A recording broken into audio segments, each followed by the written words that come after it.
Hello दोस्तों, मैं अंकुर सिंह प्रयागी आप लोगों का स्वागत करता हूं आपके अपने चैनल एडिफाई विद प्रयागी पर यूट्यूब के प्लेटफॉर्म पे। आशा करता हूं कि आप लोग स्वस्थ होंगे, अच्छे होंगे। आज हम लोग 8 जून 2020 की कुछ इम्पॉर्टेंट करंट अफेयर्स को देखेंगे और ये भी देखने की कोशिश करेंगे कि एग्ज़ाम पॉइंट ऑफ व्यू से क्या हमारे लिए उसमें से इम्पॉर्टेंट हो सकता है। चलिए शुरू करते हैं।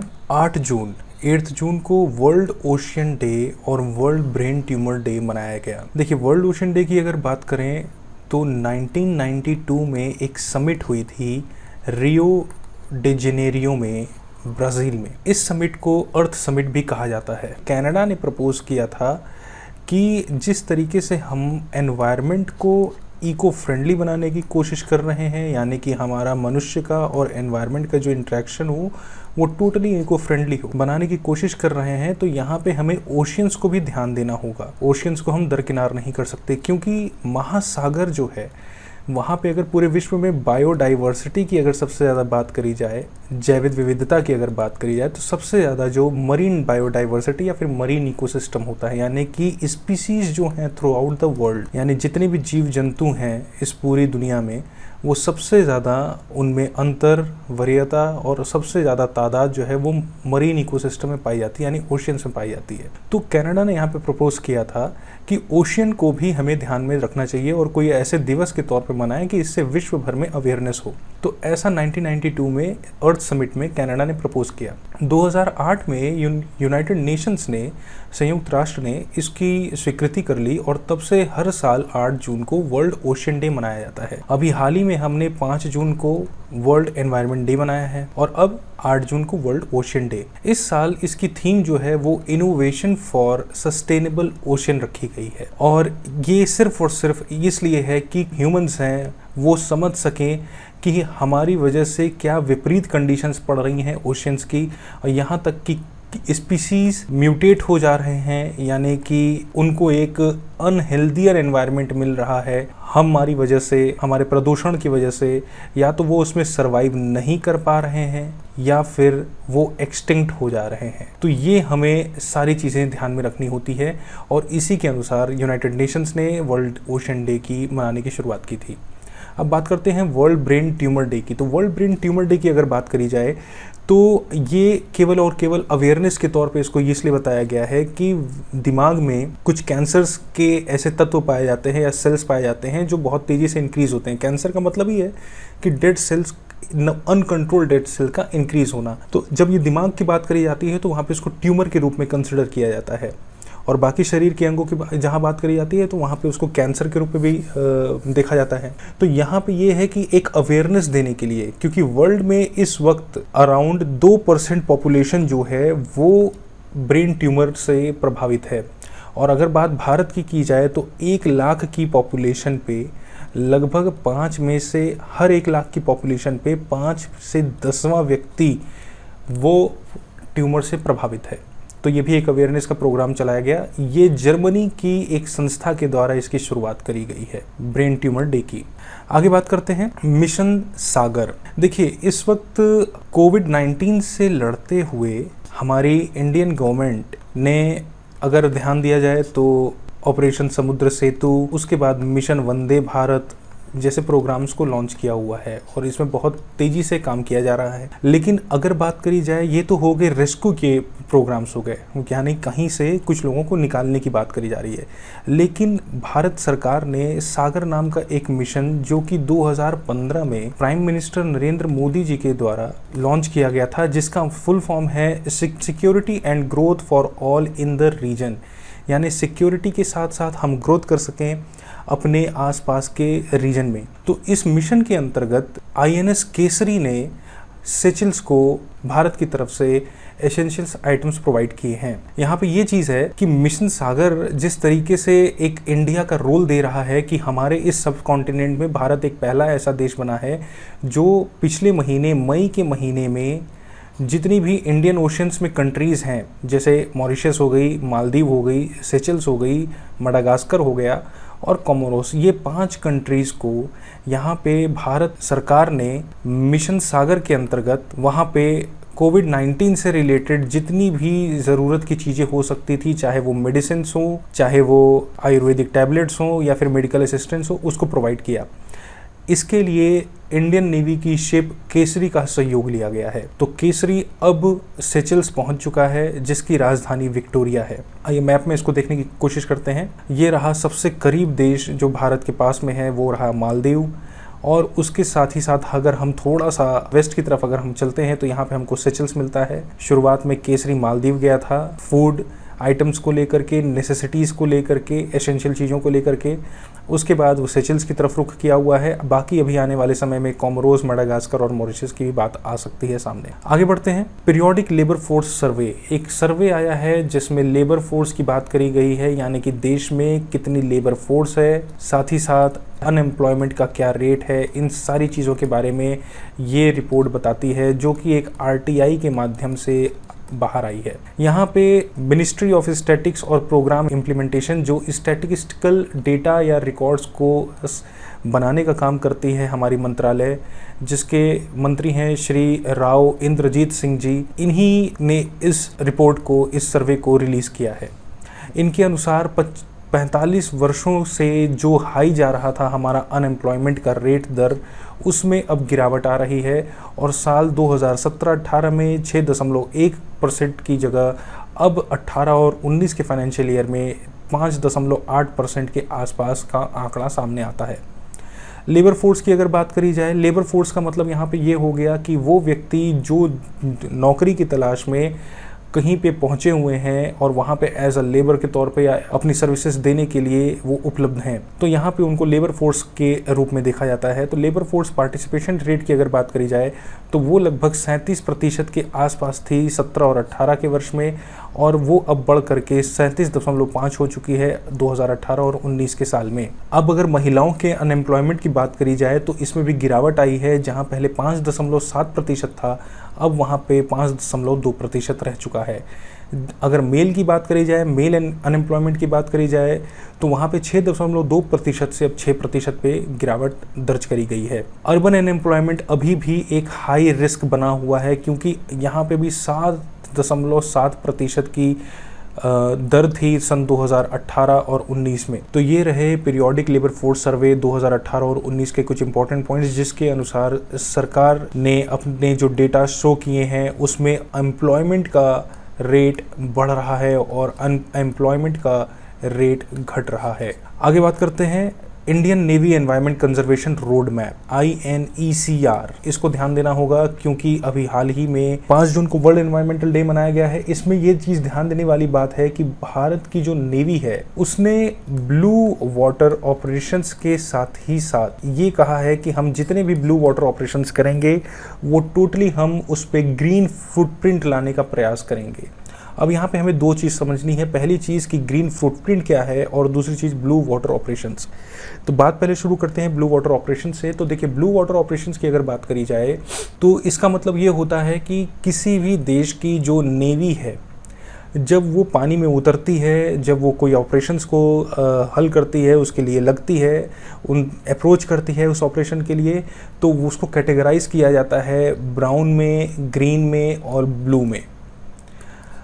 ब्राउन का मतलब ये हो गया कि वो ऐसे ऑपरेशंस उस कंट्री की नेवी कर सकती है, सिर्फ और सिर्फ ऐसे ऑपरेशंस कर सकती है जो उस कंट्री की मेरीलाइन बॉर्डर के आसपास की चीज़ों के अंतर्गत आती हों, यानी कि बहुत ही कम रेंज के अंदर उसको आना जाना हो, यानी कि वहाँ की नेवी अभी पूरी तरह से डेवलप्ड नहीं है और डेवलपिंग फेज में है। उसके बाद ग्रीन वाटर ऑपरेशंस को कंसिडर किया जाता है, यानी कि इस देश की जो भी नेवी होगी या जो भी इसके ऑपरेशंस होंगे वो थोड़ा सा और फार कंडीशंस के लिए जा सकते हैं, थोड़ा सा और रिगरस कंडीशंस के लिए जा सकते हैं, लेकिन अभी भी वो इतने ज़्यादा डिपेंडेंट नहीं हुए हैं कि वो कई कई दिनों तक बिना किसी रसद सामग्री के लिए या रीस्टॉकिंग या रिफ्यूलिंग के लिए वो ईजिली ओशंस पे डिपेंडेबल हो सकें। लेकिन जब बात करते हैं ब्लू वाटर ऑपरेशंस की, तो यहाँ पे ये पूरी तरीके से हो जाता है कि इस कंट्री की जो भी नेवी है वो पूरी तरीके से डिपेंडेंट है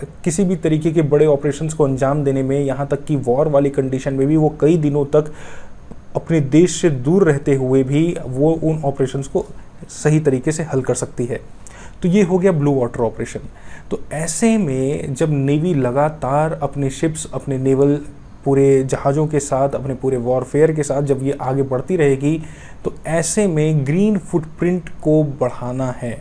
ग्रीन फुटप्रिंट का मतलब ये हो गया कि टोटली इको फ्रेंडली कंडीशंस बना करके चलनी है कि पर्यावरण को किसी भी तरीके का नुकसान ना हो, ओशंस को किसी भी तरीके का नुकसान ना हो, कहीं से किसी भी तरीके से किसी भी जहाज से ऑयल लीकेज या फिर न्यूक्लियर फ्यूल लीकेज ना हो रहा हो। ऐसे में इंडियन नेवी ने जितने उसके पुराने इक्विपमेंट्स थे, जितने पुराने जहाज़ थे, उनको रिन्यू करना, उनको सही तरीके से ओवरहॉलिंग करने के लिए कार्यरत रही है समय समय पर। अब यहाँ पे देखते हैं कि यहाँ पे साथ ही साथ इंडियन नेवी ने ई साइकिल्स, ई ट्रॉली और ई स्कूटर्स को भी अप्रोच किया है प्रमोट करने के लिए। और यहाँ पे अगर देखा जाए तो अभी 4 दिसंबर को, जो कि नेवी डे होता है हर वर्ष 4 दिसंबर को, उन्होंने व्हीकल फ्री बेस बनाने का प्रयास किया है अपनी कुछ नेवल इस्टेब्लिशमेंट में। यहाँ पे ये देखना होगा कि व्हीकल फ्री बेस क्या चीज़ है। व्हीकल फ्री का मतलब ये हो गया कि पर्टिकुलर 4 दिसंबर के दिन जो भी कोई एक नेवल बेस है, वहाँ पे ये प्रयास किया गया कि उस दिन किसी भी तरीके की कोई गाड़ी का उपयोग ना किया जाए, किसी भी प्रकार के कोई व्हीकल का उपयोग ना किया जाए। जितना हो सके हम ई साइकिल्स का बढ़ावा दें या फिर ई ट्रॉलीज या ई स्कूटर्स का बढ़ावा दें अपने काम के लिए, उस बेसिस के अंदर रहते हुए। अभी पिछले 1 वर्ष में नेवी ने लगभग 16,500 पेड़ लगाए हैं, पौधे लगाए हैं। और अगर देखा जाए कार्बन डाइऑक्साइड की टनेज के हिसाब से कि कितनी मिटिगेट हुआ है, तो वो लगभग 330 टन के आसपास का आंकड़ा दिखता है कि इतनी कार्बन डाइऑक्साइड रिड्यूस्ड हो जाएगी। अब बात करते हैं कुछ नेवी से, तो इसके चीफ हैं admiral Karambir Singh ji. Navy day मनाया जाता है 4 दिसंबर को। देखिए, इंडियन मिलिट्री जो है उसकी स्थापना ऑफिशियली एज अ रिपब्लिक वो तो 26 जनवरी को हो गई, जिस दिन हमारा देश रिपब्लिक घोषित हो गया। लेकिन जब बात करी जा रही है नेवी डे की, तो वो यहाँ पे 4 दिसंबर दे रहा है। ये ध्यान देने वाली बात है। तो नेवी डे 4 दिसंबर है। आखिर ऐसा क्यों? तो वहाँ पे एक चीज़ हमें देखनी पड़ेगी कि था इंडिया और पाकिस्तान के बीच में 1971 में, उसमें इंडियन नेवी ने पाकिस्तान की नेवी के एक ही दिन में 4 जहाज़ों को डुबो दिया था, वेसल्स को उनके डुबो दिया था, जिसमें उनका सबसे शक्तिशाली जहाज़ था खैबर, और इसमें बहुत ज़्यादा लोग मारे भी गए थे। तो ऐसे में नेवी उस दिन को एज अ विक्ट्री डे के तौर पे ट्रीट करती है और 4 दिसंबर को इंडियन नेवी डे मनाती है। इस ऑपरेशन को ऑपरेशन ट्राइडेंट नाम दिया गया था। आगे बात करते हैं हम लोग। सुंदरबंस से खबर आ रही है, और सुंदरबंस कहाँ है? ये वेस्ट बंगाल और बांग्लादेश के डेल्टाइक रीजन में है, जो गैंगेटिक डेल्टा है, इसी पे ये पूरी तरीके से बेस्ड है। सुंदरबन किस लिए मशहूर है? अपने मैंग्रोव्स के लिए। अगर बात करी जाए तो अभी हाल में ही एक तूफान आया था, साइक्लोन आया था अम्फन, ये वेस्ट बंगाल में आया था। और अगर बॉम्बे की बात करी जाए, महाराष्ट्र की बात करी जाए, तो वहाँ पे निसर्ग आया था, जिसको नेचर कहते हैं, प्रकृति कहते हैं। अम्फन का नाम जो दिया था वो थाईलैंड ने दिया था, और निसर्ग का नाम जो दिया था वो बांग्लादेश ने दिया था। अब यहाँ बात करते हैं, अम्फन जो तूफान था वो बहुत ही ज़्यादा तीव्र था, बहुत ही ज़्यादा सिवियर था।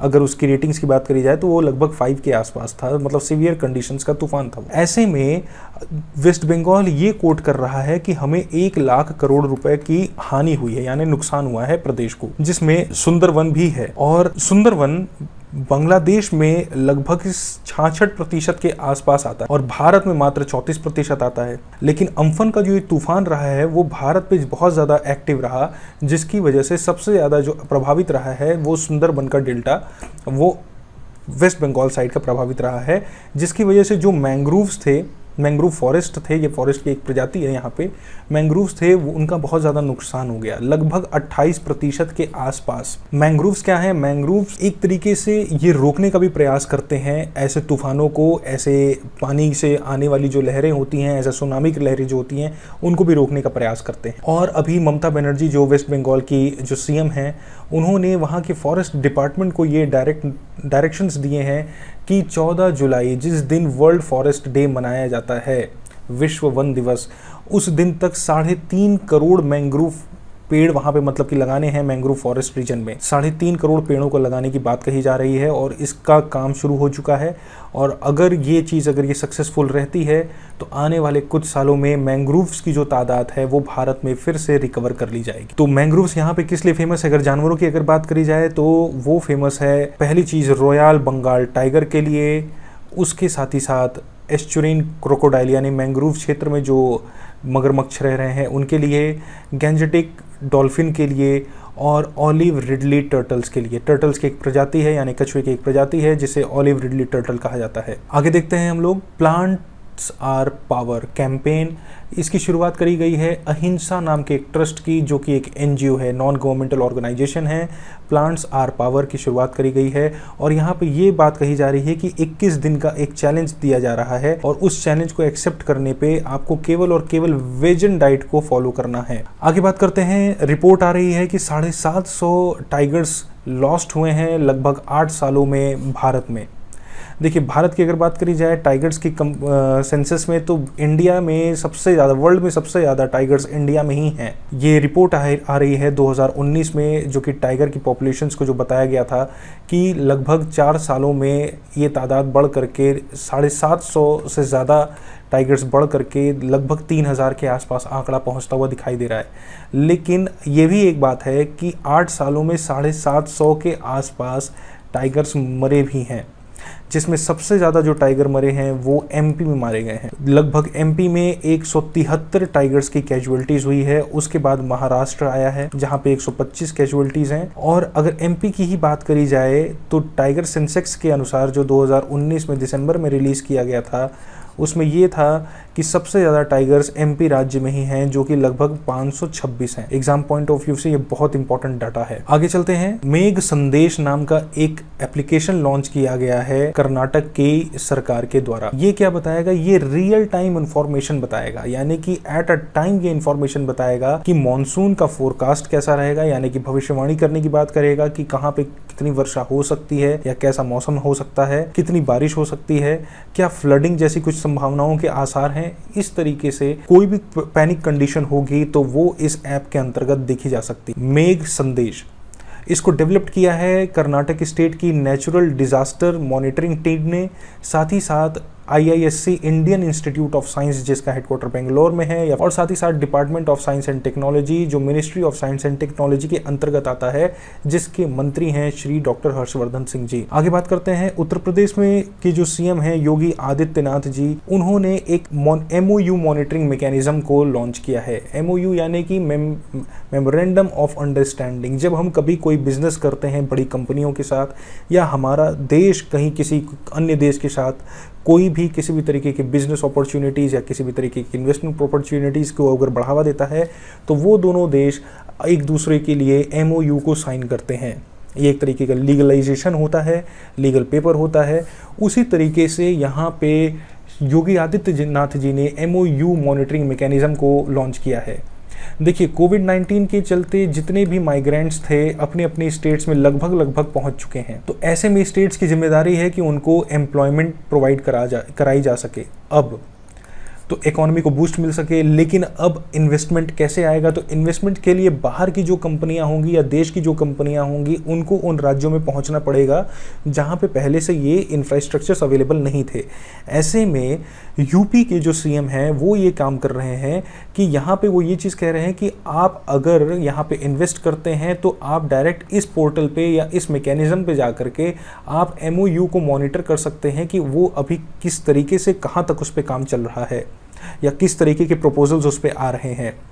ये निवेश मित्र नाम के एक पोर्टल, एक सिंगल विंडो पोर्टल के अंतर्गत इसको लाया गया है। आगे देखते हैं हम लोग, हैदराबाद एयरपोर्ट को ACI Asian Pacific green airport के प्लैटिनम रिकॉग्निशन से नवाजा गया है।